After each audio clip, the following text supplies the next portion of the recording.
Okay, welcome everybody.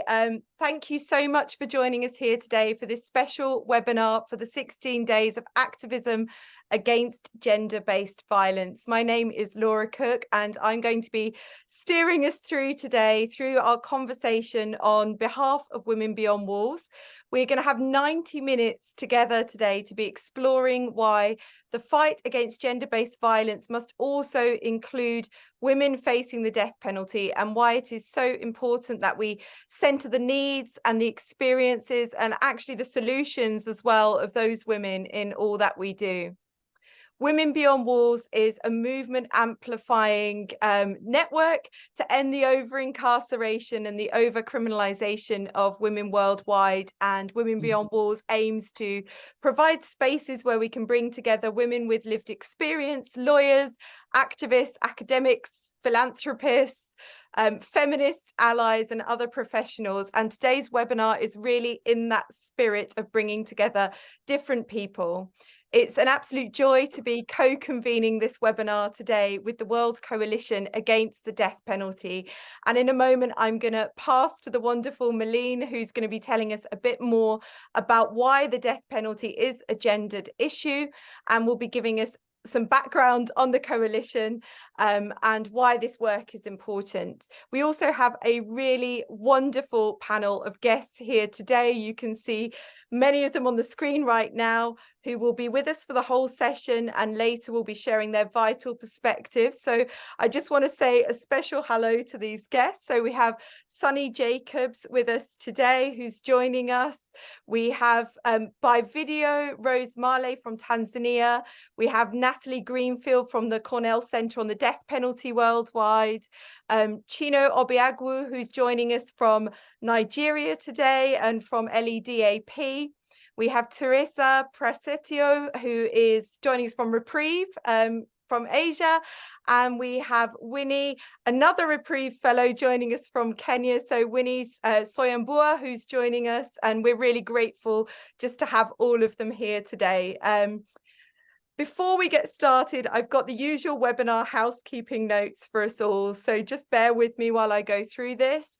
We've got a chat. So at the bottom of your Zoom screens, you'll have a chat. And if you select everyone, we can then see what you're saying. So please do feel free to say a hello, to let us know who you are, where you come from. We'd love to know who's with us live on this webinar today. Please also note at the bottom of the screen, there is a Q&A button, and later we will be inviting you to ask some questions of our wonderful panelists. So if anything comes to your mind while they're speaking and you don't want to forget that question, please feel free to drop that into the Q&A, because I'll be able to see that later and pose those questions to our panelists. And finally, I'm going to thank Malene in advance, Malene Schwarzberg, who is going to be dropping some wonderful resources and some links into our chat as we go through today as well, so that you can follow up some of the things that we're talking about. Before we start, though, we are delighted that Ms. Reem Assalem from Jordan, who is the Special Rapporteur on Violence Against Women and Girls, has taken the time to record a special message for this webinar, which we are going to play to you by video today. So I'm going to pass over to her for this special message to kick us off.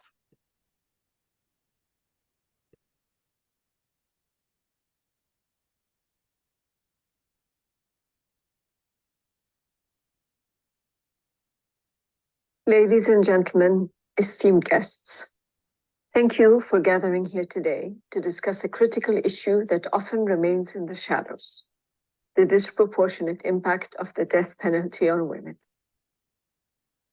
The issue is a poignant illustration of intersectionality, where gender, sex, socioeconomic status, and cultural backgrounds intersect to create an alarming pattern of injustice. Unfortunately, the lack of extensive and reliable research makes it challenging to fully comprehend the impact of gender on capital sentencing and executions. The scarcity of women sentenced to death, especially in countries where robust studies cannot be conducted, highlights the difficulty in accessing information and conducting meaningful research. It is imperative, though, to examine the death penalty as a form of femicide or gender-related killings. Femicide, the intentional killing of women and girls with a gender-related motivation, is a grave form of violence perpetrated globally. Shockingly, some women face death penalty because of their gender, serving as a sinister form of gender persecution. In various countries, a clear and distressing trend emerges, with more women being subjected to the death penalty or executed, showcasing the unmistakable gender bias in this ultimate form of punishment. Women can receive the death penalty for a range of offenses, from drug-related charges to so-called offenses against sexual morality, reflecting deeply rooted gendered biases. Minority and marginalized groups, including ethnical or racial minorities, impoverished women, indigenous women, and those belonging to sexual minorities are most at risk. Migrant domestic workers, a significant population in some regions, also face heightened vulnerability due to the lack of regulation in the domestic sphere and limited protections under international conventions. Furthermore, the imbalance of power in relationships and economic vulnerability are often ignored factors, leading women into circumstances where they may resort to lethal violence. Research indicates that many women on death row are victims of gender-based violence themselves, having killed their partners or family members in self-defense. The criminal justice system itself perpetuates gender-based bias from the investigative stage to trial and sentencing. Women are more likely to be perceived solely as victims or perpetrators, with critical motivation factors such as gender-based violence often overlooked during arrest and trial. It is disheartening to observe that gender rarely formally impacts death sentencing, except in countries where it has been abolished for women or in cases involving pregnant or new mothers. This calls for urgent reform to consider the unique circumstances women face, particularly in domestic contexts. To address these issues comprehensively, we must repeal provisions allowing for the mandatory imposition of the death penalty, implement gender-sensitive protocols in investigating gender-based killings, and ensure that women facing the death penalty have access to free and effective legal counsel. Furthermore, acknowledging the compounding forms of violence suffered by women, including gender-based violence and early and forced marriage, is crucial. Training all those involved in investigation, representation, and prosecution of crimes involving women is imperative to ensure a fair and legal, just process. We must also increase the number of women in decision-making positions within the legal systems and develop programs to prevent gender-based violence and discrimination. Access to professional legal aid, consideration of root causes of crimes, and recognition of gender-specific defenses are steps towards a more just legal system. As we strive for reform, let us remember that people well represented at trial are less likely to receive the death penalty. Appeals processes require time, resources, and expert knowledge, making it essential to better understand the impact and causes of putting women on death row. In conclusion, addressing the disproportionate impact of the death penalty on women requires a collective effort. Let us work towards a legal system that truly upholds justice, where every individual, regardless of their sex or gender, receive a fair trial and are treated with dignity and respect. Together, we can strive for a world where the death penalty is no longer a tool of oppression, especially for women. Thank you. We're really grateful for that video, and I hope that our conversation today will really try and go some way towards discussing some of those pathways perhaps to seeing the end to the death penalty, as we discuss how it impacts women in particular. I'm now going to be passing over to Malene, who is going to be sharing with us a little bit more of an overview on gender and the death penalty and the work of the coalition and what she does in relation to this topic. But just to add as well, to those of you watching, a couple of you have got in touch. The chat button is not working at the moment for those of you watching the webinar, but we are striving to see if we can change that. So please bear with us while we do that. But we are grateful for having you here. So we will put into the chat if we're able to make that happen in a moment. But in the meantime, just going to pass straight over to Malene just to give us that overview and to take us into this topic in a little bit more depth. Thanks, Malene. Thank you, Laura, and hi everyone. So I'm Melanie, the Women and Gender Project Manager at the World Coalition Against the Death Penalty. And I think that I'm not gonna say more about gender and death penalty because I think that our brilliant panelists will do it better than I'm gonna do. But I just wanted to introduce a bit the World Coalition and the work we are doing on gender and death penalty. For people who don't know the World Coalition it's an alliance of more than 160 organizations aimed and committed for the abolition of the death penalty. And since 2021, where we had 10 October for World Day Against the Death Penalty on the invisible reality of women facing death penalty, the World Coalition is working proactively in trying to make visible the discrimination, the intersectional discrimination that women and LGBTQI+ people are facing in the death penalty process. And for this, we are trying to work with our members to reinforce knowledge and tools and competencies of all abolitionist movements to be able to insert a gender view to their work, but also trying to link and to make connection with women's rights and gender and sexual minority rights movements and organizations. And also to work within the United Nations system and in general the human rights mechanism to try to advocate and to make sure that the reality of women facing the death penalty is recognized. And I'm very happy to be on board with all of you today and to have a lot of brilliant panelists with a lot of members of the World Coalition. So thank you, Laura, and happy to listen to the rest of the conversation. Wonderful. Thanks so much, Malene. And I'm happy to tell you everyone should be able to chat with everybody now. So please do feel free to say hello in the chat box. This should now be working for all participants and all panelists. So we'll be really, really happy to hear where you're coming from and yeah, who you're joining us with or from today. I think in the spirit of what Malene's just said, it would be great for us just to dive straight in and just hear from these wonderful panelists that we've got with us today. And I'm so delighted, Sunny, that we've got you with us. So we've got Sunny Jacobs with us today. And I want to be able to just give a little brief intro to you, Sunny, but then pass over to you.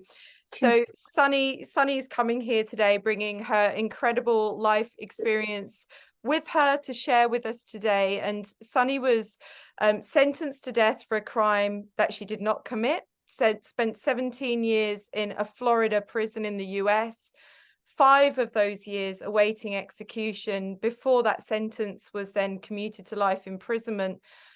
Wow, Sunny, can you tell us, based on your own experience, these links between gender-based discrimination that you maybe suffered while facing the death penalty, and a little bit more about your own journey in relation to this topic today? I think that would be a wonderful way for us to kick off this conversation.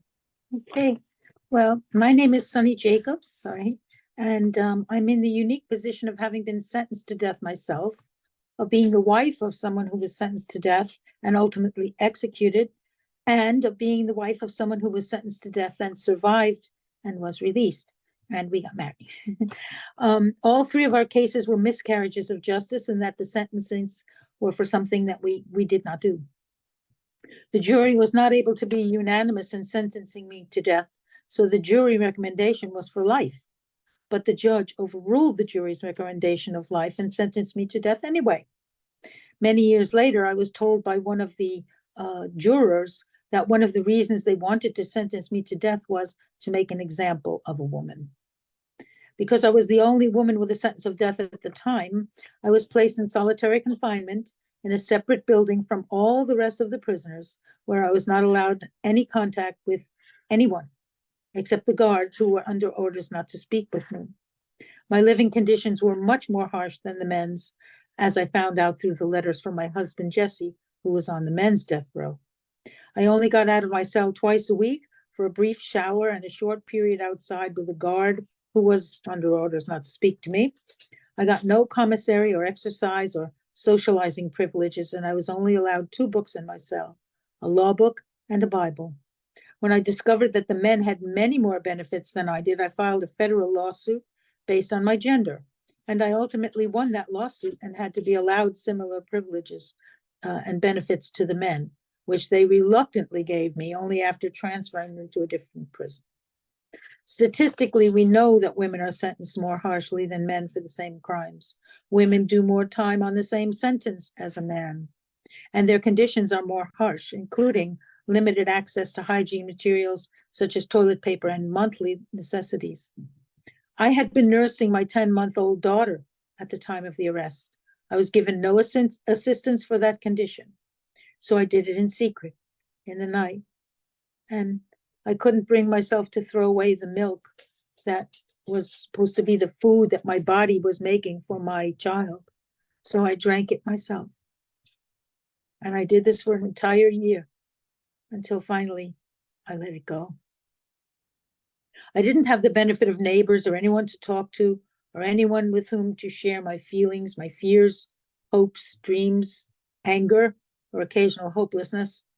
And all this was because I was a woman, and there was no provision made for the special needs of a woman sentenced to death. I was never allowed a phone call in 5 years. So I wasn't able to speak to my 9-year-old son, whose life was completely devastated by the situation. When I finally did get to have a visit, it was outside with no shade and no amenities. When it was time to leave, my son held on to me and cried because he didn't want to leave. He said he'd rather stay in my cell with me. After the visit, I was so burnt by the sun that my skin peeled for 2 weeks afterwards. From arrest through the legal process and all during the time on death row, a woman's treatment is more harsh.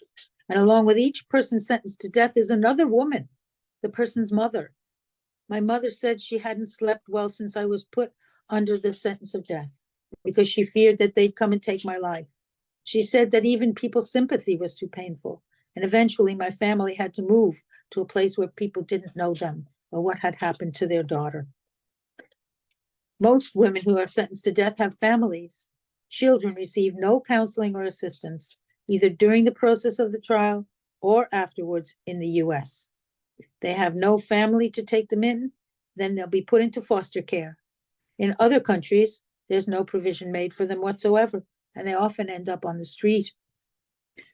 Most of all, the families of the people sentenced to death are impacted in overwhelmingly negative ways.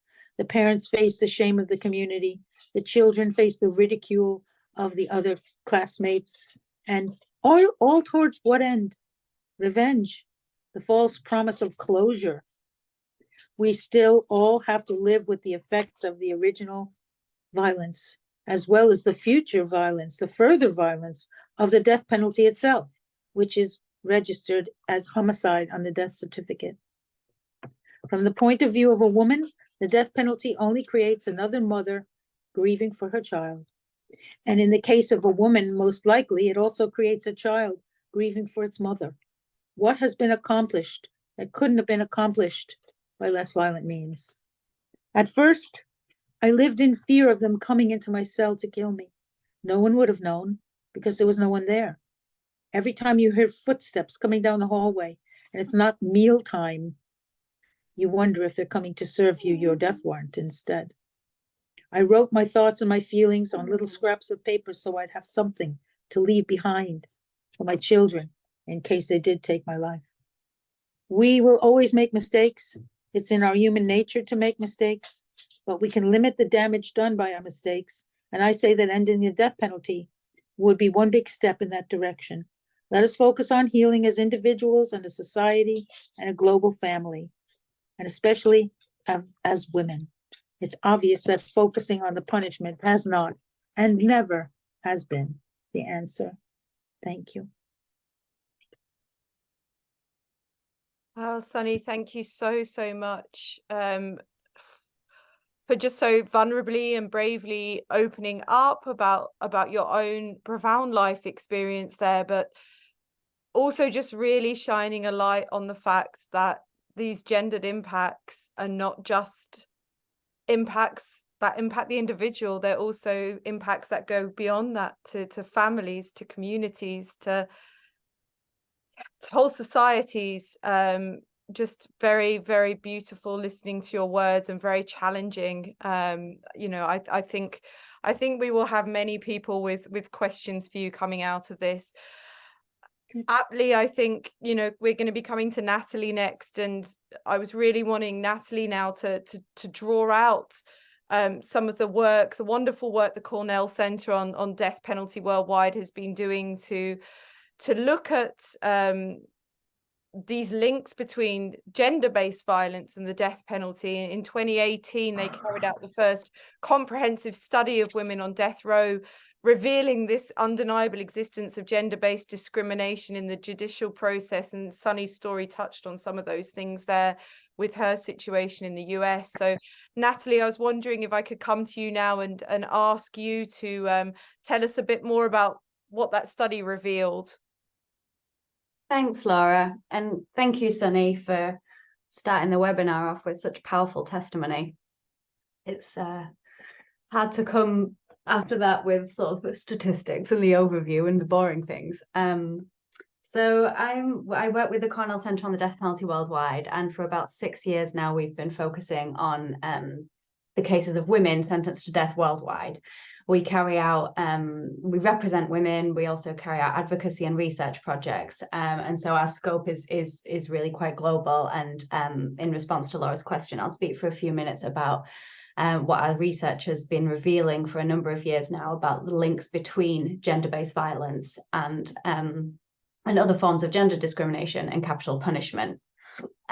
Just as a preliminary thing, the definition of gender-based violence that we work with is the International Human Rights Law definition, which is GBV is any form of violence or abuse or discrimination that disproportionately affects women or that is inflicted upon somebody because of their sex or gender identity and expression. And whether it's through our individual representation or through research projects or through the studies that we've carried out globally and in the United States, there is invariably a link between GBV and women's capital sentences. We have not found a single woman's case yet where there is no background of GBV or where a woman has not suffered multiple and repeated forms of gender-based violence before being sentenced to death. And I'll speak in a minute about why that link matters and how relevant GBV is to women's convictions and sentences.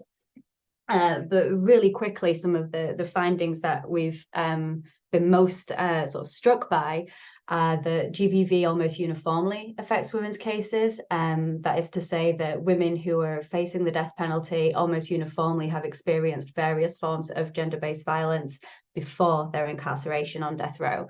That can be forms of sexual violence, forms of physical violence, psychological violence, socioeconomic violence. We see reproductive abuse as well. That can come from a whole host of different perpetrators and can really, it's a very broad spectrum of abuse that we see.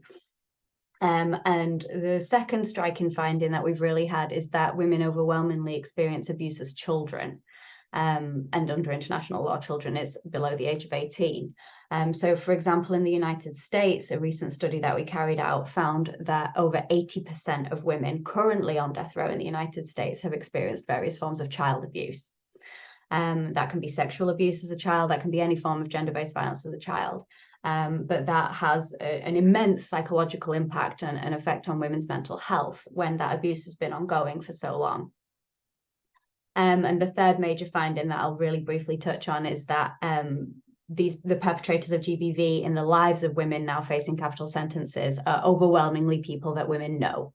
It's very rare, the sort of stranger abuse rape on the street scenario that sometimes we'll see in the media. This is overwhelmingly abuse from caregivers, from parents, from step-parents, from grandparents, from uncles and aunts, from other people in the immediate family, from intimate partners, which is really common in women's backgrounds, whether that's a husband or a spouse or a former spouse or a girlfriend.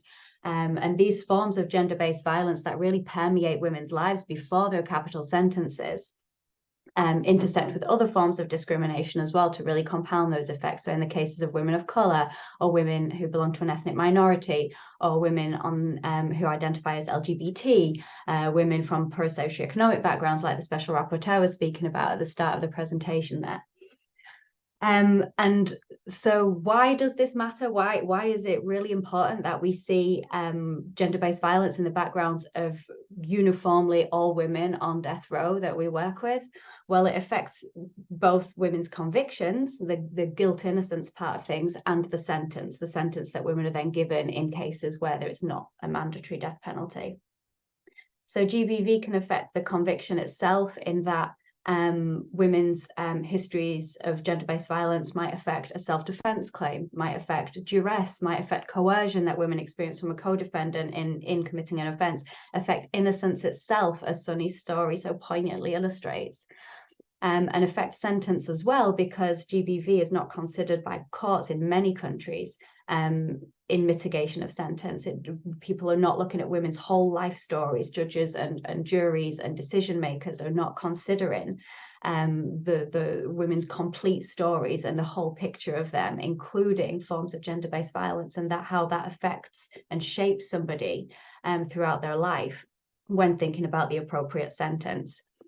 So I think, to wrap up, we really see an undeniable link between gender-based violence in women's lives and women's incarceration on death row, and therefore the fight, as the name of the webinar suggests, the fight against GBV really cannot exclude women facing capital sentences who almost uniformly experience these forms of abuse. Thanks so much, Nathalie, and I think that's just so revealing of the importance of having these conversations today.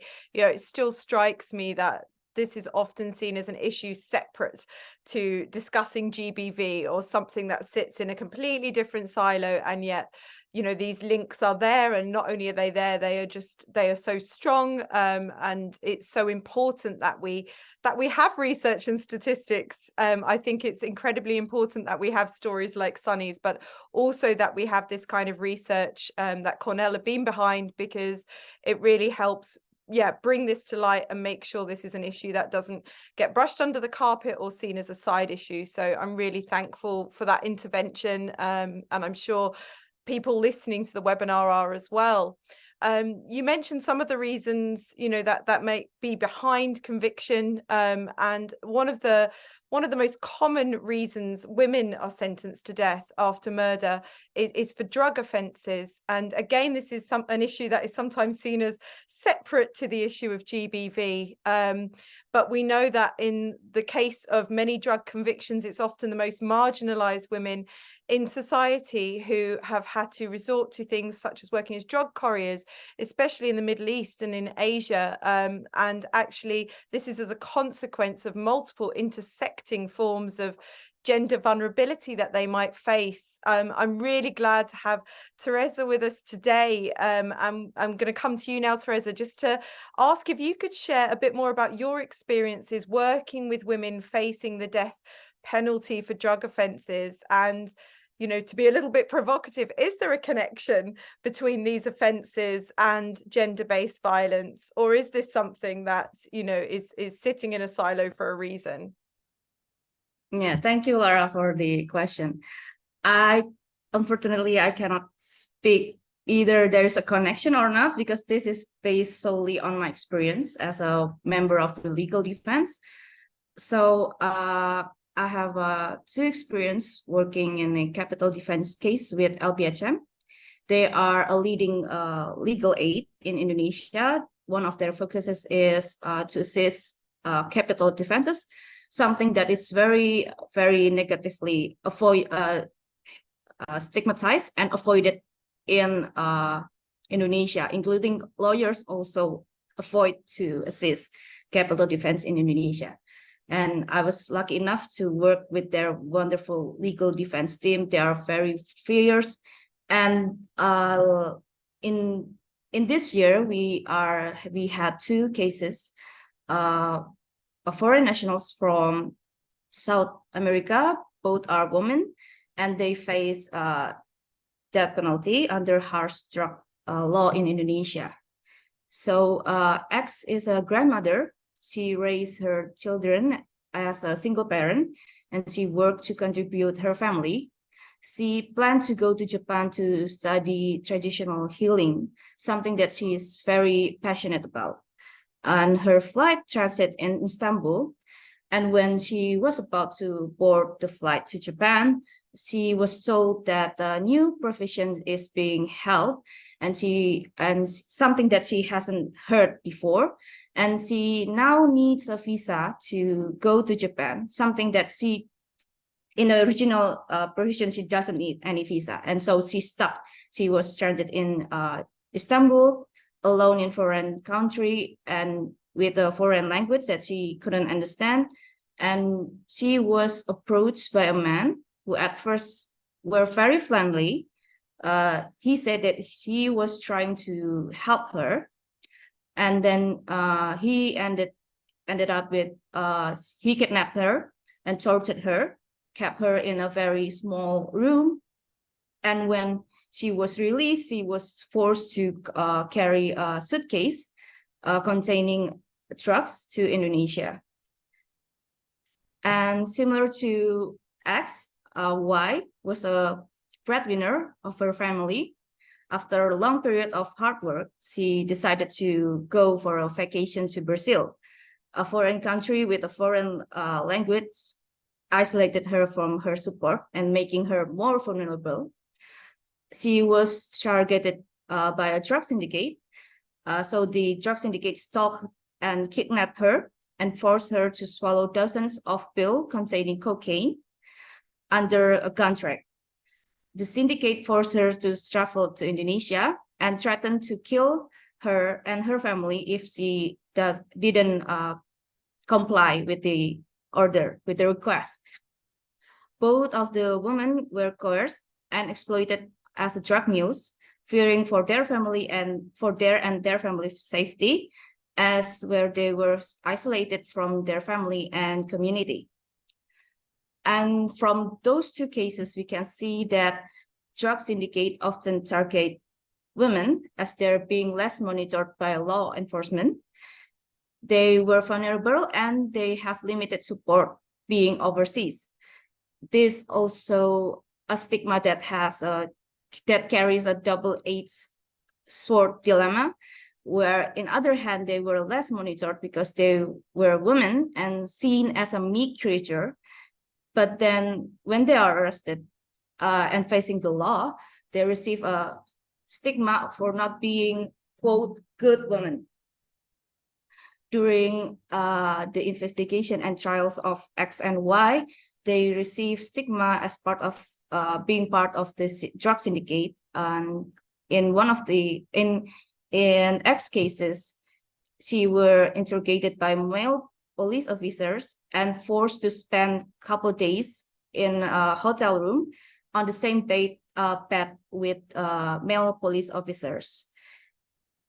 In many women cases, the judges assume, and this has also happened in X and Y case, the judges assume that they were sex worker or they were having a romantic relationship with many couples, with many partners. And this become an aggravating consideration. And this also one of the many prejudice and stigma, which in my experience as a lawyer, were not applied to a male defendant. In X case, her male co-defendants received much lower sentence from the same judges with the same formation with X. Because of the heavy negative stigma on women facing drug offenses, it is challenging to tell their story and highlighting their vulnerability that lead them in those positions. in our experience in defending X and Y, we were trying to make the case as they are a victim of human trafficking. And when we are trying to argue that in court, because of the facts that they were coerced and exploited, the judges ignored our argument. And in one agenda, one of the judges sneered at our argument, at our claim that they are victim of human trafficking. And the fact that they were feared for their life, they were threatened, they were tortured, and they were exploited to carry the drugs were completely ignored. Another challenge in capital defense in women case is to point out the practice of discrimination. Because in many states, including Indonesia, we have anti-discrimination law against women. But then this is only applied for the sake of formality, and often being ignored by the judges, purposely being ignored by the judges because of the negative stigma on women, especially in drug case. The drug case defendant is already stigmatized as a part of drug mafia, and adding this stigma worsen their vulnerability. And ignoring women's vulnerability and criminalize them, or worse, imposing death penalty, is a form of gender-based violence, because a state or a country should protect them. But in this case, criminal procedure not only failed to protect them, but also actively torturing them for their vulnerability. And personally speaking, I think women on death row are one of the most vulnerable group from gender-based violence victims, as they are forgotten, unheard, and overlooked. Thank you so much. And actually, I think that some of the issues you just flagged there, Teresa, while they were specifically raised in relation to the death penalty and drugs trafficking in Indonesia, you know, I think there will be people nodding along as that stigma that you spoke of, you know, affects women all over the world, whether that be in the courts, facing the judiciary, in prison, and of course even after prison. And for me, it really resonated when you use those words, you know, what is expected of a good woman, and the way that these stigma, it's invisible, but it carries through in so many systems, leaving people, you know, doubly, triply vulnerable in these cases. Malene has been sharing various links and resources in our chat today. I do encourage you to follow up on those. I've also noticed in the chat we had a hello from Coletta and the International Network of Formerly Incarcerated Women, and I know Sunny is also part of that membership as well. And we just really encourage you to follow up and find out more about them too, because I think this stigma that you've spoken about there often gets brought out, you know, in many of the events that they share, but also ways that we can overcome this stigma, and that we can work together to try and create a better narrative going forward for women that have been, you know, in the center of this discrimination and have lived with these vulnerabilities. As Sunny also highlighted earlier, prisons were very much designed by men and for men, and women were an afterthought, whether that's from the physical difficulties faced by women. So Sunny flagged things like access to sanitary products, toilet paper, but also the emotional needs of women as well being different. I think some of the words I'm going to be taking away with me today that moved me was just this idea of even people's sympathy being too painful, you know, really sticks in my mind. You know, the needs of women are rarely considered in these situations. I'm now going to be sharing a video with you, which was recorded by the Legal Human Rights Center Rights Center in Tanzania of Rose Marley, who was a woman who was sentenced to death in Tanzania, which further explains that these issues are not exclusive to the US system, but actually, unfortunately, are a common problem throughout the world for women facing the death penalty. So we're going to watch that short video now with Rose's words.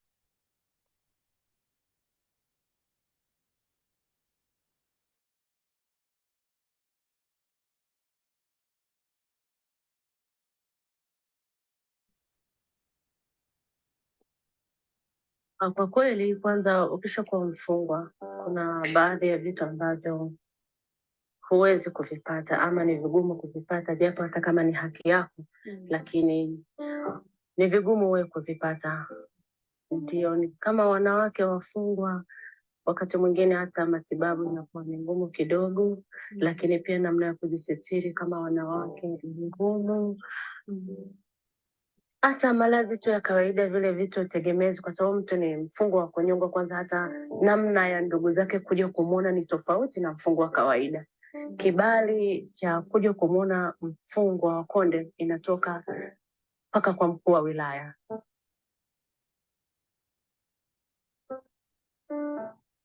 Kiukweli, kwanza mfungwa wa kunyongwa changamani na wafungwa wengine ambao na vifungo vya kawaida, wao wana sehemu zao maalum,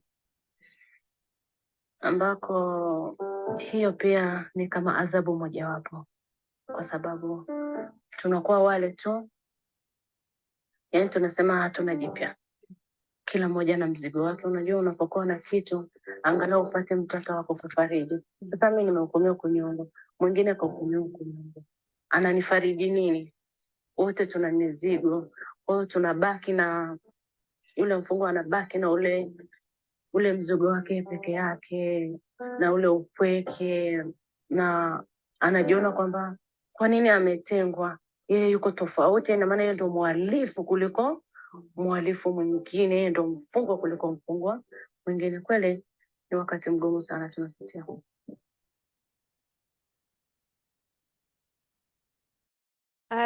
As Rose pointed out there, you know, there are just so many different intersecting issues, and that issue of isolation came up again, and you know, these emotional impacts that are sometimes less tangible but are incredibly damaging for women in those situations. At this sort of midway point, as we're all talking, I would just encourage you, if you have questions coming to mind, to please feel free to start dropping those into the Q&A box or into the chat, as we will have a great opportunity soon to be able to put some of those to our panelists today as well. Of course, the situation is not, you know, nowhere near as far on as we'd like it to be in terms of tackling the death penalty. That's one of the reasons for us convening this webinar today. But there has been some progress made in making those links between gender-based violence and the death penalty, and in trying to create change. And I wanted to move us on to some of those solutions or some of the changes that are happening now, because we want to see more of them. So I'm going to come to Winnie now. And Winnie, I'm going to start by asking you today to tell us a little bit more about a 2021 case, the state versus Tromfena Ngonda Aswani. And I want to ask you if you could tell us a bit more about what that is, about the decision, but also its impact on the recognition of gender-based violence as a mitigating factor in Kenya. Well, thank you. Allow me first to just say something about the video we just watched, because I happen to have benefited from understanding what Rose was saying, because she spoke in Swahili, a language that I, understand. And while the subtitles do tell us about, Rose's experience, they really don't do justice to what she was really saying. And it was so profound that, she was talking about what being on death row is about, and even the language that is used about, someone who's on death row. For instance, she says kunyongwa, which means being strangled, literally. So from the time you're sentenced to death, you are identified as someone who is literally waiting to be strangled. And you can imagine how traumatizing such words can be. But moving, to the Kenyan decision by one of our courts here in Kenya, is that we've had what we like to call a landmark ruling, which identifies gender-based violence as a mitigating factor. And before I go on to tell you about it, I need to mention that this ruling happened as we marked the International Women's Day in 2021. And the judge, when issuing this ruling, her opening remarks say this, and she asks, and I quote, "As the world marks the International Women's Day, the question that this court poses is, what can a person of the accused person hearing Trufena be celebrated for, and what will she be remembered for? There are only two things to remember her for from the facts of the case, and which is that she was butchered, battered, dehumanized, and violated. She was a butchered, battered, dehumanized, and a violated woman who had no voice. She persevered through the domestic violence meted on her by her late husband, who is described as irresponsible and violent. Secondly, she will be remembered as a person who killed her husband in the process of defending her own life. She was, however, not willing to leave her matrimonial home because she loved her husband. She was ready to die under his cruel hand because she had borne him an only child and son, and she thought that he would change for the better. This was even after his two other wives parted ways with him because of the violence meted out to them." Why do I read this? I read this to show you that the judge here recognized that there was a pattern that Trufena had undergone, and that at the end of the day, even though she knew that what she was going through, she was, willing to stay stuck with her husband, who was very violent. And Trufena is not a helpless woman. Trufena was a chief, and that is to mean that she is an administrative officer in the region where she lived. She held responsibility. And ironically, some of the cases that appear before a chief include cases of domestic violence, which at times people decide to hear or arbitrate using alternative justice, alternative dispute resolution mechanisms. So she's supposed to convene a committee to hear the case and probably decide on how husband and wife are going to, live moving forward. But then again, she was a victim of domestic violence. And the reason why she killed her husband is because she had been entrusted by her father-in-law with a title deed for the land of the home. The husband had gone out to drink, came back home, and was demanding that Trufena hands over the title deed. Now, she couldn't give it to him because, as the judge said, he was an irresponsible man, and if he had gotten his hands on the title deed, it was almost likely that he was going to sell that piece of land and render the home, the family homeless.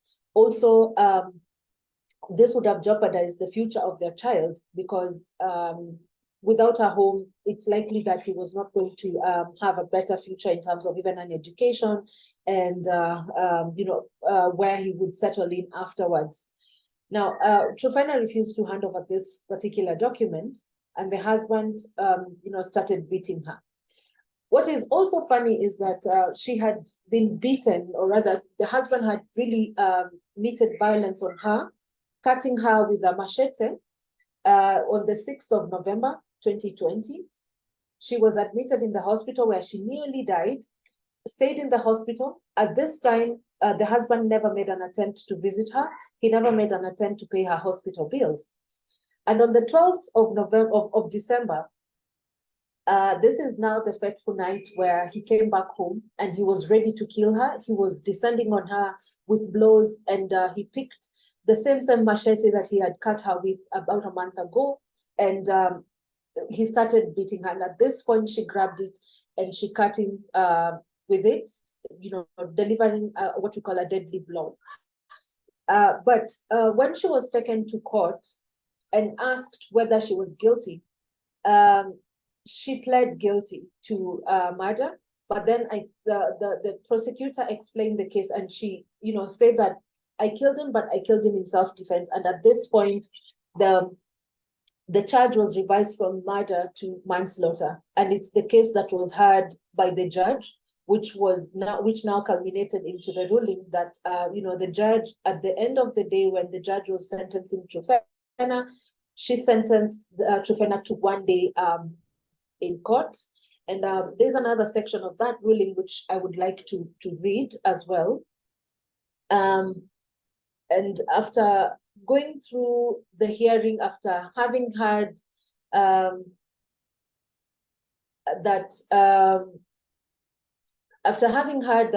Trufena had undergone a lot of violence, the judge said that the court believes that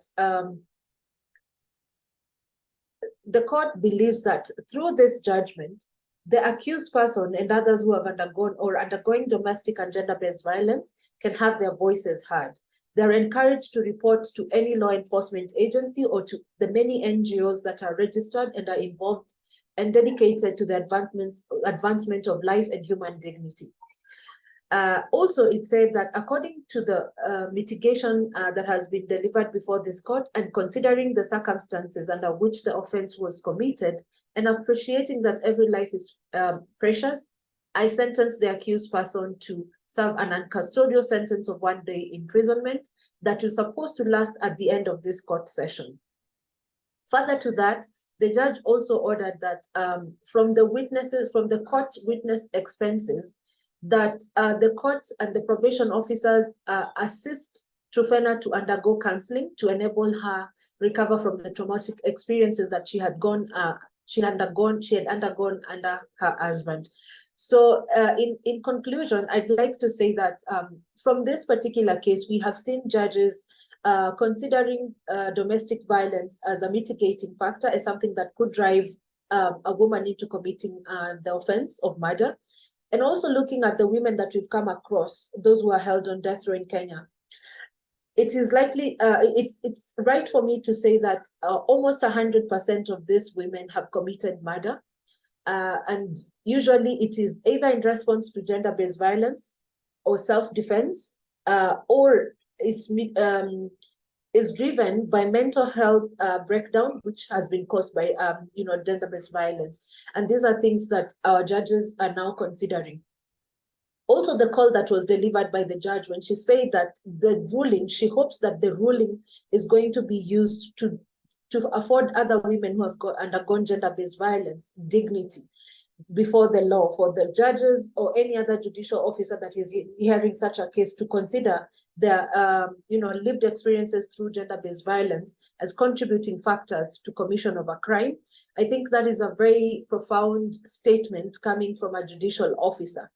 And of course, the fact that the ruling was delivered on International Women's Day, and considering that at the end of the day, we have to celebrate women for something, considering that Trufena had nothing to be celebrated for, but calling on agencies as well as persons to afford women dignity through ensuring that they end gender-based violence, still goes on to compound the fact that judges are now moving from looking at gender-based violence as just a mere experience, but as an experience that has got deadly consequences, either to self or to others who are around you.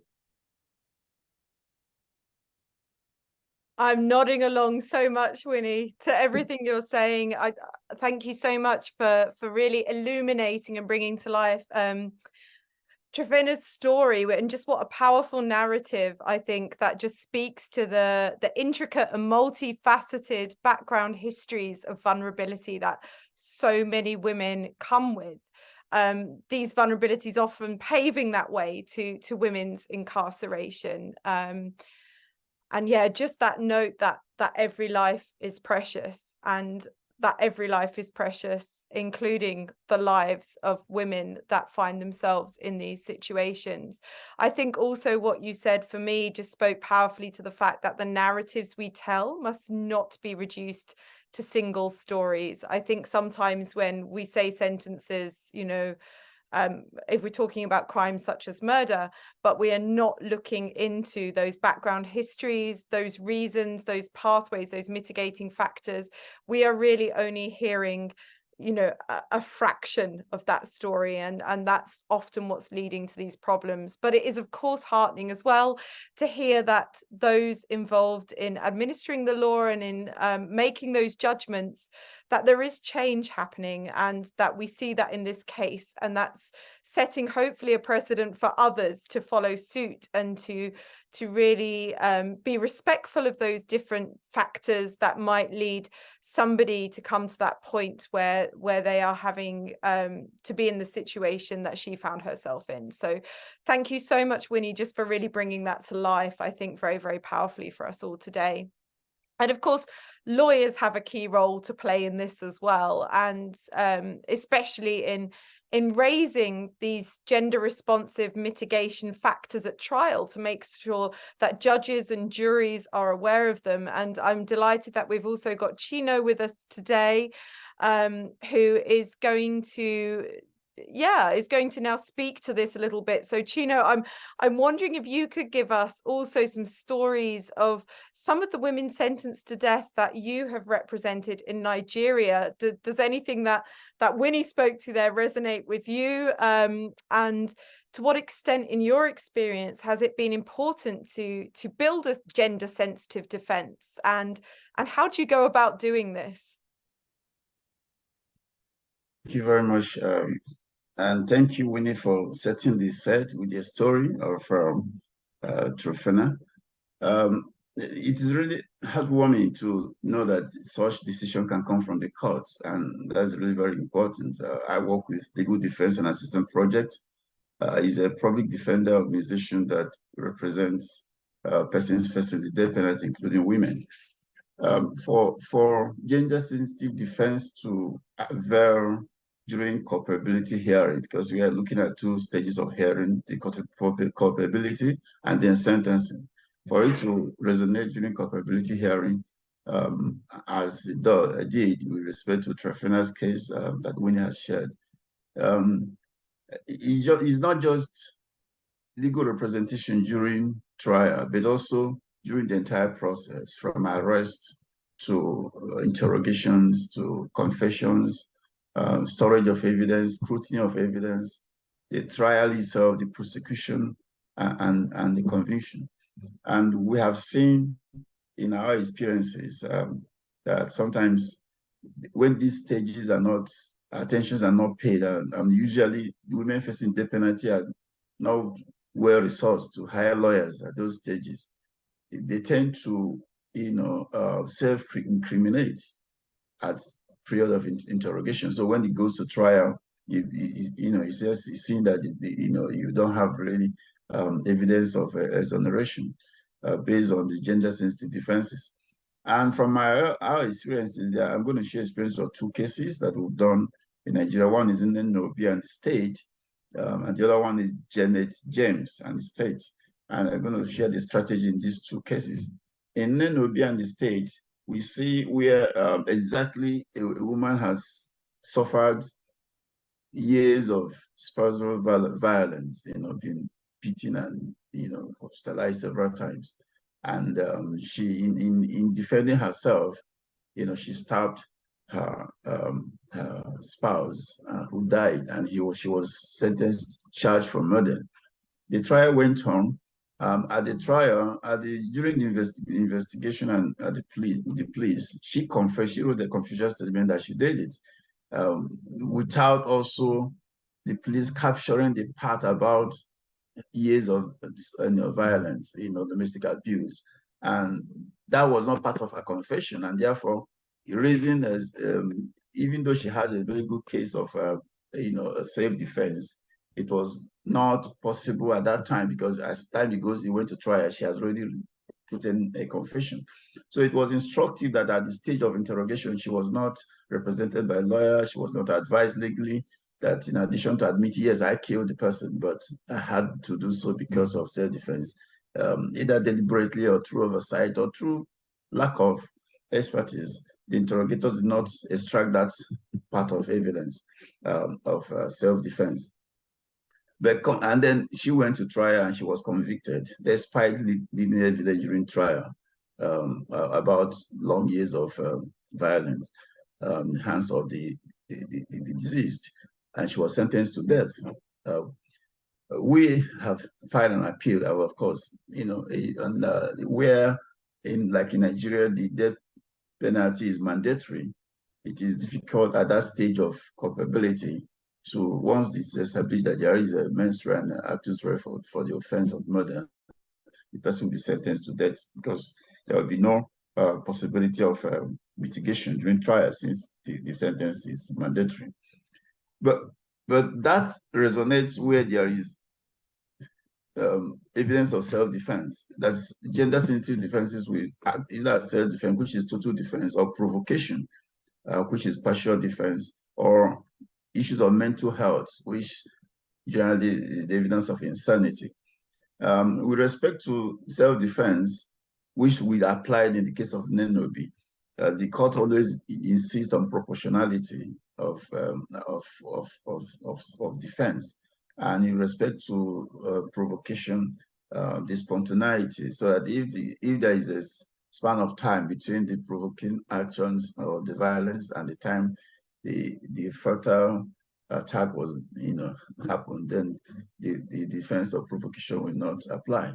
With respect to mental health, of course, the law of insanity is very, very fluid. Not many women can benefit from that.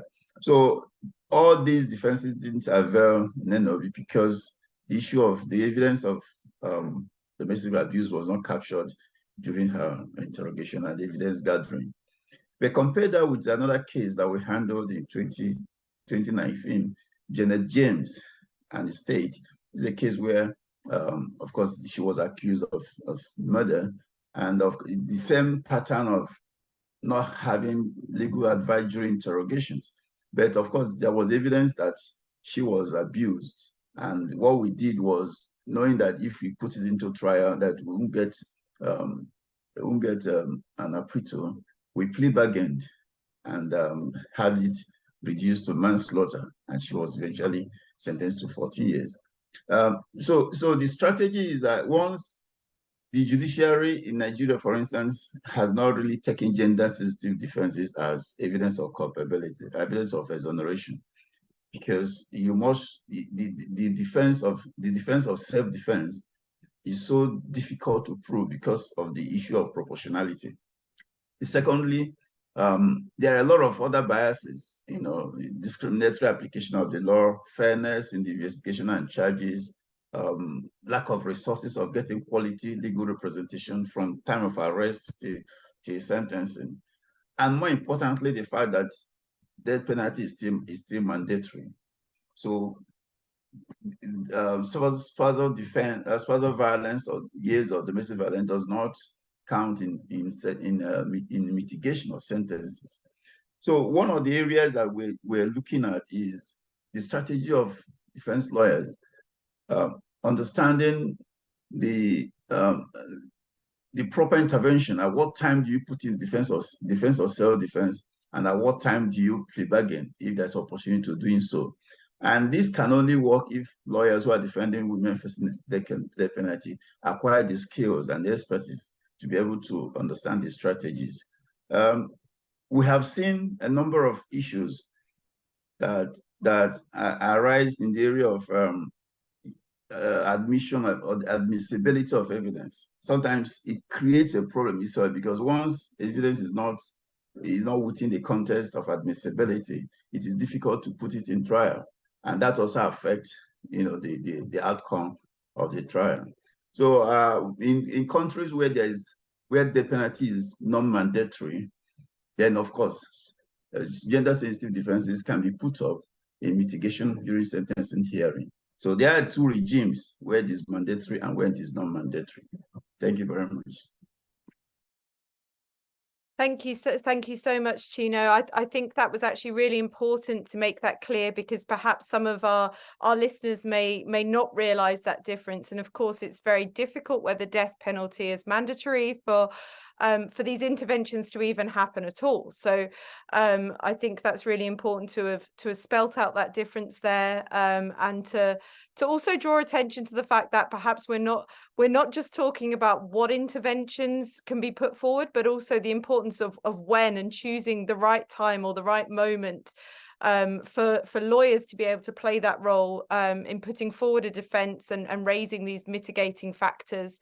And I think both of those stories again really illustrated, as you know, as did Winnie's, that importance of really understanding the background or the circumstances that occurred before the crime for which women are facing conviction. And yeah, very, very important. And of course, we are seeing change. We are slowly seeing change. But unfortunately, we are not there yet. And I know the Cornell Centre on the Death Penalty Worldwide has been carrying out studies on the gender bias of lawyers and judges during trials. And these studies have highlighted that, unfortunately, gender responsive defences are still not always widely used or accepted, which I think builds on what you were saying there, Chino, too. So I wanted to just come, before we go to the Q&As, very briefly, Nathalie, back to you, but just for a couple of minutes, just if you could tell us a bit more about the current situation on this, kind of expanding perhaps on what Chino was saying there and taking it, you know, a little bit wider than that. What issues are we still facing? Thanks, Laura. I think so much has already been said by Chino and Winnie and others in illustrating individual client cases about a lack of gender responsive defense strategy. The primary things that we've been seeing through our studies at Cornell are echoing what you were saying, Laura, about the single story, that there are very narrow narratives presented, and defense attorneys are really, through lack of resources or training or time and very many reasons, not expanding on that and not presenting women's complete stories. So from the state side of things, in terms of prosecution and state actors, in response to gender-based violence, we see three primary responses from state actors, including judges here as well. An attempt to discredit women's stories of gender-based violence. So where there is some information presented saying this is all a lie, it's not true. We've seen in closing arguments, lawyers arguing this is an incredible exaggeration, or quite simply saying it's not true and therefore you shouldn't consider it. The second thing we're seeing is an attempt to dismiss women's stories of gender-based violence. So accepting that there might be some truth, but it doesn't really matter. It's, you know, she didn't even leave the person who was beating her. So how can we really, you know, take any of this seriously? Why does it matter? You know, she was staying in an abusive relationship and falling in some of those myths that the anti-violence movement has done incredible work to discredit and debunk. And the third thing we see from state actors in response to GBV is an attempt to minimize it. So again, you know, like, all right, we'll accept this evidence as true, but it has absolutely no bearing. It doesn't really matter. What does it matter that he was beating her? As Chino said, you know, the law itself gets in the way there because you're not meeting the strict deadlines for provocation or for, you know, the really narrow forms of self-defense that can exist, and especially in countries with the mandatory death penalty, where you then don't have an opportunity to argue about sentence, it can be really damaging there. We see state narratives that draw on really nefarious tropes around sex, around motherhood, around gender non-conforming women. So for example, in the US, we see many cases where judges and prosecutors make a point about what women are wearing or how they present themselves, or that they were bad mothers, and therefore by extension they are bad people, bad women, and a bad woman merits the death sentence. And so just very, very briefly in response to that, on the defense side of things, for various different reasons and without assigning blame to anybody, what we see is no robust defenses in many cases that are debunking and trying to expand on this single narrative that is being presented. And defense teams often are not able to conduct fully comprehensive investigations to build on these stories and to really explain and educate the court and courtroom actors, which is really what's needed here. It's a great education project about the realities of women's lives. And so defense attorneys fall into the same traps of the single story, and it's not compelling and is unable to you know, help a lot with respect to conviction and sentence.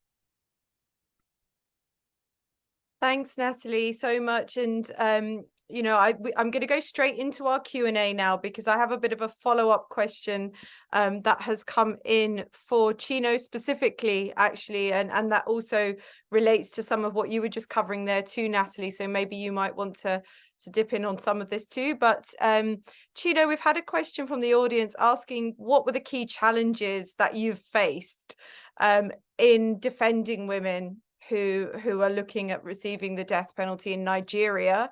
And then I will make this question a bit broader to everyone else. Do you see hope for the abolition of the mandatory death penalty as a first step? And we know that we're seeing worldwide that fortunately this is happening in some countries. Malaysia recently moved, for example, to abolish the mandatory death penalty for a range of different serious offences, including drug trafficking, murder, treason and terrorism.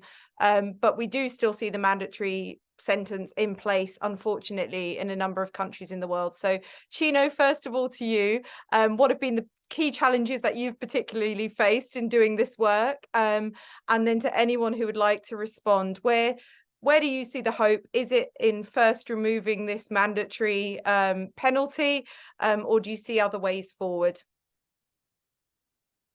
Yeah, thank you very much. I think both. You know, one is the mandatory nature of death penalty makes it difficult to put in exonerating evidence and have it at trials at mitigation stage. But it doesn't close the door to putting exonerating evidence at trial. Now the question is, how do you get a credible evidence to put in a trial as defense? The key thing is the attitude of those involved, from investigators to prosecutors to judicial officers. You know, like Nathalie was saying, there are people simply, dismiss any evidence of GBV and said it's exaggerated, it's far-fetched, and, who did you report to, and all kinds of trivializing, the trauma. And that resonates, it creates emotional trauma, and find it difficult for your clients to even be coherent with the story. So we've seen where police interrogate women who are victims. I mean, we'll have experiences of where, after looking at the docket, because usually we come in after the case has been interrogated and charged, and you look at the docket, you're like, what kind of interpretation is this? I mean, Winnie was looking at the interpretation from Swahili to English. I see, sometimes the native language is not properly represented in English when interpreted or translated. So these are all challenges in the system that weigh against the woman facing the capital punishment. And of course, most times they're poor, they're unable to get quality legal defense and all that. And the prejudice is already there, right from the police station. So is about changing the mindset of people in the justice sector. That should be a priority, in addition to fighting for abolition. And happily, many countries, in Africa, has abolished mandatory death penalty, including Kenya. Thank you. Does anyone else want to come in on how we see hope in the way forward on this issue? I mean, it's a shame we are still talking about this in 2023, but where do you see the road forward? Is it first abolishing the mandatory death penalty as a first step, or are there other ways that we might be tackling this issue? Allow me to go on, Laura, and I want to talk about us embracing whatever opportunities we can be able to get, because at the end of the day, what is important is in continuing to advocate for ending the death penalty. So even if it happens as a first step, the better. But if there are other ways we can work towards it, it would be welcome. And I give an example of what is happening in Kenya. We have not been able to end the death penalty, but through judicial systems, we've had a Supreme Court ruling here, which declared the mandatory death penalty unconstitutional. So we've had a mix of practice where we've got judges who now, when faced with fresh cases that warrant a death penalty, will consider the fact that the Supreme Court has declared the death penalty, mandatory death penalty unconstitutional, and so they will not resort to sentencing one to the death penalty. Instead, they will consider mitigation and will give a named sentence.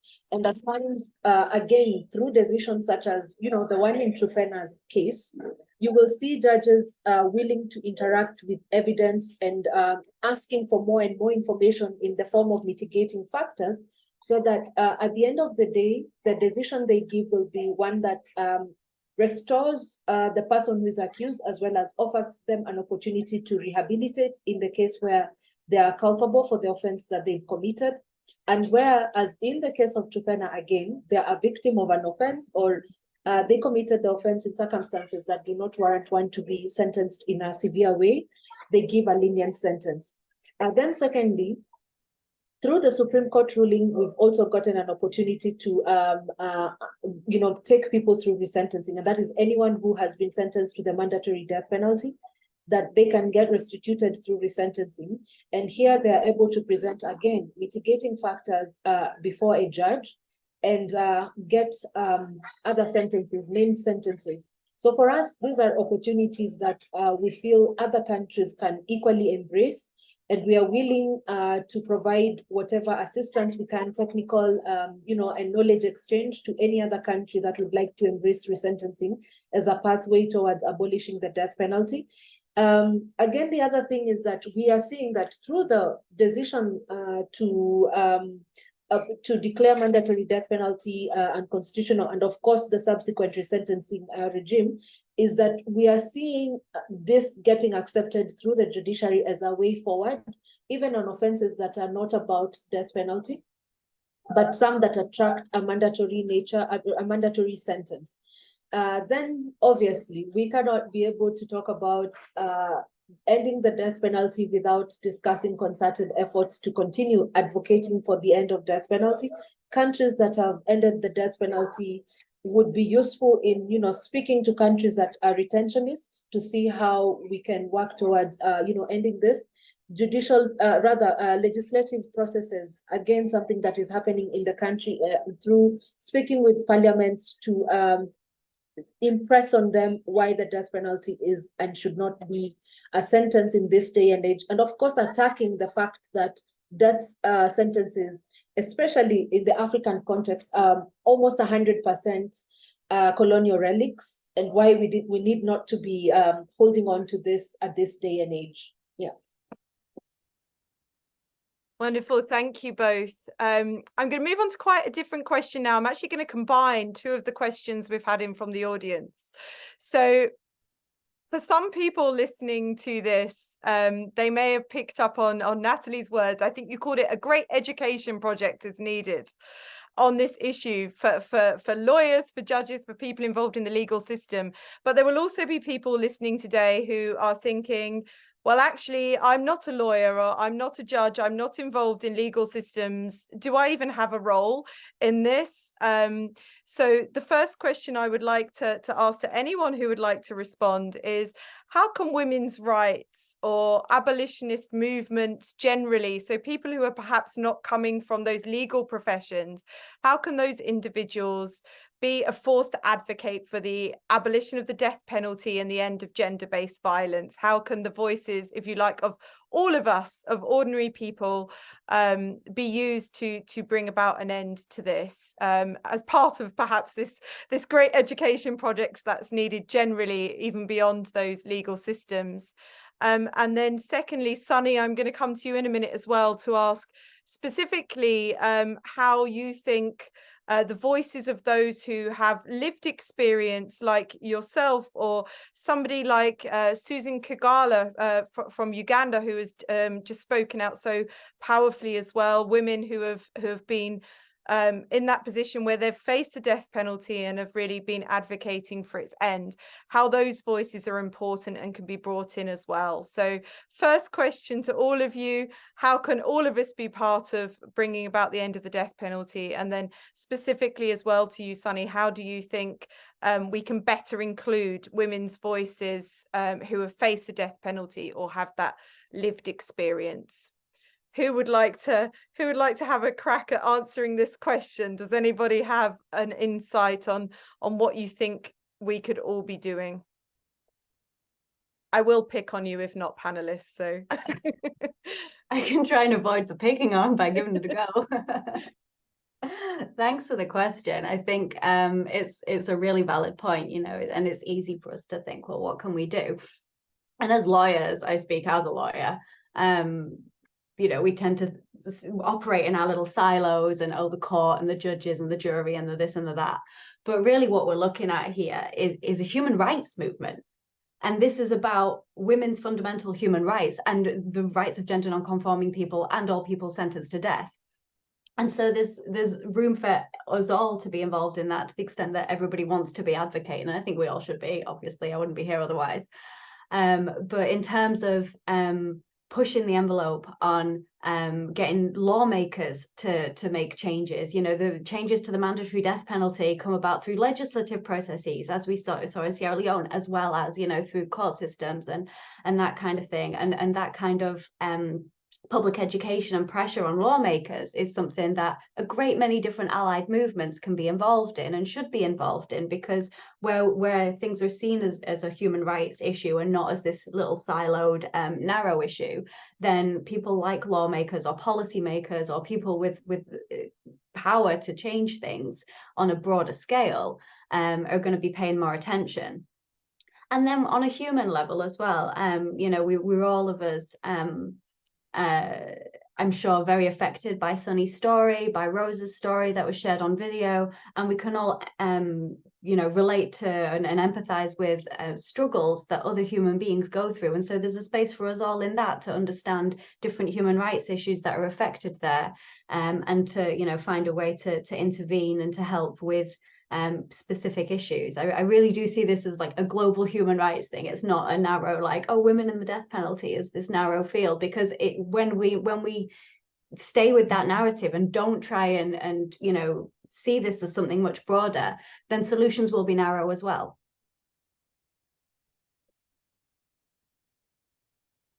And it removes that invisibility that I think a couple of you have spoken to so much, that this issue only becomes invisible when we're not talking about it, right? And when these things are not being shared, and that we all have that role in sharing.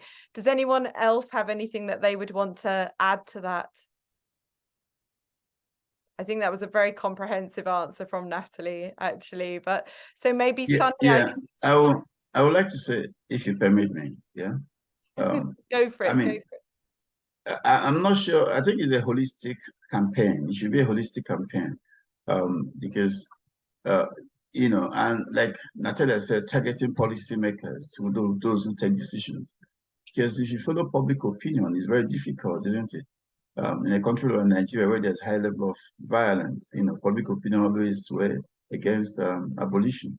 But if we showcase cases like Sunny, life cases like Nena, and say that these are human stories, these are not just statistics, that helps to resonate with lawmakers, with policymakers to take the right decision, as well as the courts. So public awareness is important, and I agree with Nathalie that sometimes we lawyers seem to think it's about legalistic. It's not. I think we need to open up the debate as a women's rights issue and gender rights issue, and then mind you that women in death on death penalty just a little fraction of the population of people in death row. So sometimes it's not prioritized by policymakers, not, you know, more so by activists, you know, don't speak about it as a vulnerable group.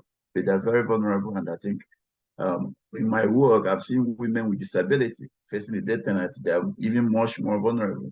And so I think that those stories, personal stories, need to be told to resonate. Wonderful, thank you, Chino. And that sharing of stories is so important. I'll drop it in the chat if it's not already in there at the moment, but Women Beyond Walls have had a podcast series where we've highlighted all sorts of different stories, but including 2 stories that particularly focus on the death penalty, one from the legal perspective and one from the lived experience perspective, of women that have gone through trials and faced different challenges in relationship to this issue that we're discussing today, and actually putting that human face, which I think you've all done so well today on this issue, just helps elevate it and takes it beyond this kind of textbook theoretical understanding to remembering that these are real human beings, people with that potential that we spoke about earlier. and often wasted potential, at the very least when they are facing this situation.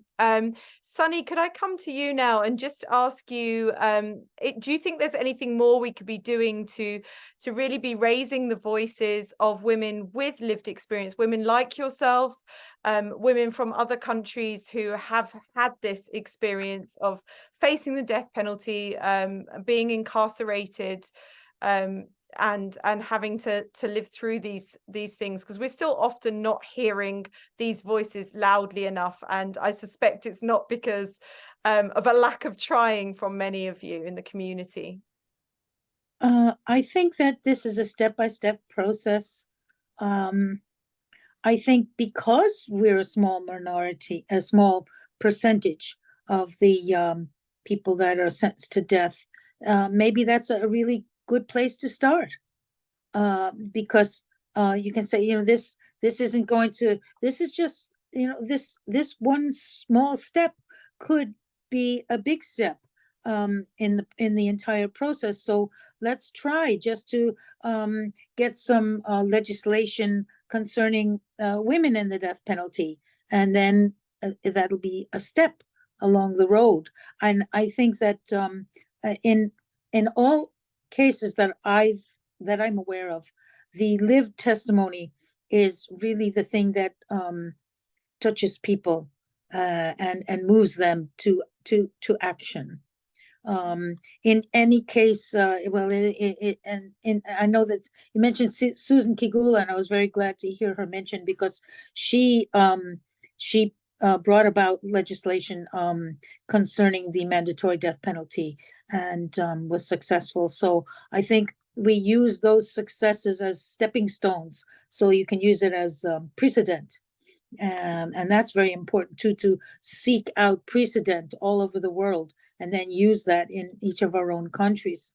But the lived experience, to me, seems to be what sends it over the tipping point, because statistics aren't emotional.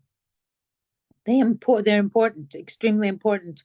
But then if you just can add something emotional, I think it makes all the difference, really. So I think it would be very important to seek out other women who also have this lived experience, and as close to the state or country as possible where you're trying to make the change, and then use that as precedent for the next. So I think this was wonderful, and I think it will be very useful in moving forward in the future, because the more united we are, the more powerful.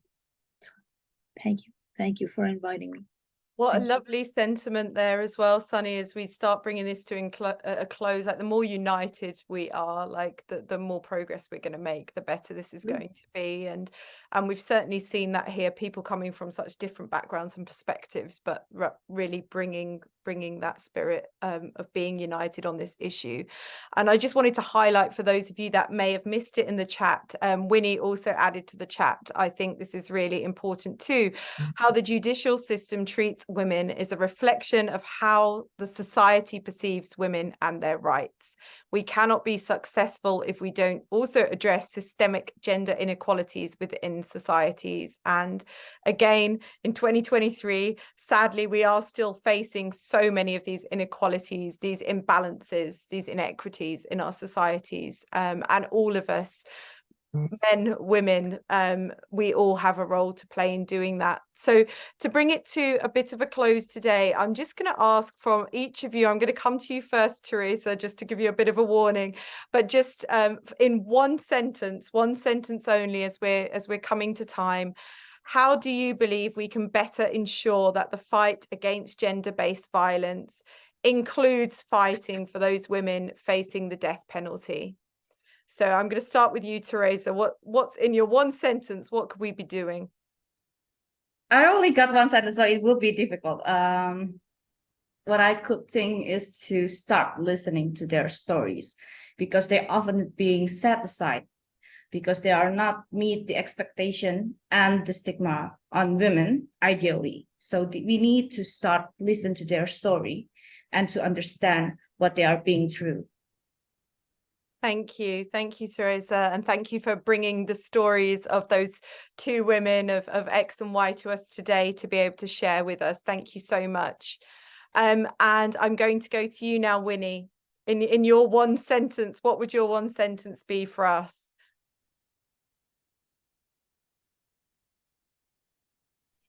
I think, okay, can you hear me? Yeah, we've got you. Okay, good. Yeah, so I think for me, what I can say is we have to keep doing more. We have to, build on the research that currently exists, because I don't think it's enough. And then we definitely have to be deliberate in terms of how we, structure advocacy, and in terms of how the people that we target with this advocacy, because we could be doing so much but targeting the wrong people. And at the end of the day, statistics research is still a big part of this. So gender data around incarceration of women needs to be done. Thank you, Winnie. So both of definitely some practical ones there, some really pragmatic ways forward for us. And Chino, can I come to you next? I know I'm being very cruel with this one sentence, but in one sentence, what do you think we need to do? Yeah, I think we need to reach out to constituencies beyond the penalty activists. Sometimes we talk to ourselves. We need to reach out to even feminist movements. We need to reach out to other communities to understand that the situation of women facing death penalty should be mainstreamed in the women's rights discussion. Wonderful, thank you. And maybe that's something anybody watching this webinar, whether you're watching it live now or whether you're watching it later when we post it online, that you could do is share this conversation with somebody who is outside of the ordinary conversation circles on this, so that we are speaking outside of this specific movement and really speaking to anybody who cares about women's rights and ending gender-based violence, which hopefully is everybody. And can I come to you now, Nathalie? I think very similarly, building community is really what comes to mind. We started this 5 or 6 years ago. It was a tiny community. People weren't really interested. And now look at this webinar. So I think really keeping building and keeping moving forward that way. Wonderful. I love that. And last, certainly not least, Sunny, back to you as well for your one tip on what we need to do to move forward. Oops, sorry. There, I did it. Well, what could I add to that great wisdom that we've heard? Except I think that's great. And even just by speaking to acquaintances, people that you meet, writing to your legislators and representatives, and definitely getting other groups involved, even school groups. Why not? Any group that you're involved with, it's possible to interest them in such a thing. Anyone who has a sister or a mother, or a daughter or a wife could be interested. So just keep reaching out and supporting each other. This is great. This has been great. Thank you. Wonderful. Thank you. So I think from that we can just take this real need to share more, to unite in this and to move beyond our silos. Winnie, did you have a question, or was that an accidental hand up? Oh, no, I just wanted to say very quickly, without taking much time, that I think that Women Behind Walls needs to build lasting partnerships with other organizations so that we can continue creating awareness on women on death row. And also just women incarcerated, because those are projects that we don't see. In my country, I see a lot of programming on women's rights and women access to justice. But interestingly, it's usually about gender-based violence and to some extent land rights. But there's very little, if anything, that is done about women who are imprisoned for whatever reason. So we need to broaden that scope so that it stops being something that we do around either the World Day Coalition, the World Day celebrations, or around key international days that celebrate the women, but to make it a conversation, an everyday conversation. This gives me some idea. Actually, maybe we could start to support the women that are presently on death row places and collect their stories. So even if they can't speak for themselves, we can speak for them, because that was one of the terrible things for me, is I was so isolated and I had no voice. And that made me even more vulnerable, because I used to reach out to anyone who wanted to connect with me, or maybe keep me in the public eye, because that was a form of safety, protection for me. Otherwise I could disappear, they could kill me and nobody would know. So this is very important. I think reaching in to the women who are presently under sentence of death, and so that people know that there's someone is interested in them. And you can't just abuse them or neglect them and then get their stories. What is their situation? How are they being treated? And make it more public. I think that would be very good if some organizations could arrange to actually reach in. Thank you both. I think both really important suggestions, and definitely in answer to you, Winnie, something that Women Beyond Walls is wanting to do is really to break down some of the barriers that exist between different organizations, because often we're all working towards the same thing, and the last thing we need is these kind of barriers up between different organizations who are ultimately trying to achieve the same aim. But absolutely, Sunny, as well, just really shining that spotlight not only on those that have had experience, but those that are currently experiencing, I think is incredibly important. We are nearly out of time. So Malene, I'm just going to pass to you for a very, very quick final word. And then I'm going to say a thank you to everybody. Thank you, Laura. So maybe, what we listened today, that although women make up less than 5% of the death row population, the analysis of their story, of their background, and the crime for which they have been sentenced to death deserve particular attention, because it reveals that significant gender bias are present in the judicial process leading to the death penalty, and that women are exposed to intersectional discrimination. So for this, we identify some starting points, some tips that we could do. So first, listening voices, of course, from the people, trying to make sure that we collect their stories, but also make sure that the judicial process and actors are gender sensitive. And also something that came out is to find new allies. We need to reach out to feminist allies, to build community, and also to try to reinforce link between women in contact with the law and women facing death penalty movements, to try to gain forces and work all together to abolish the death penalty, but also to fight against gender-based violence. Thank you so much, Malene. Thank you, everybody, as well. And as we continue with these 16 days, I think my parting words to everyone would be just to echo that this isn't something just for 16 days or for certain international days. This is something for every day of the year. And this is a conversation that we can all be part of. And this is a movement that we can all be part of. So thank you so much to all of our panelists. Big heart for all of you. Thank you so much for joining us and sharing your insights, your wisdom, your stories, and for being so vulnerable in doing that. And thank you so much to everybody who's joined us in the chat and for your lively engagement. Some of the sharing that's been going on there has been really wonderful as well. And we wish you a great 16 days of activism and beyond. So thank you all. Goodbye.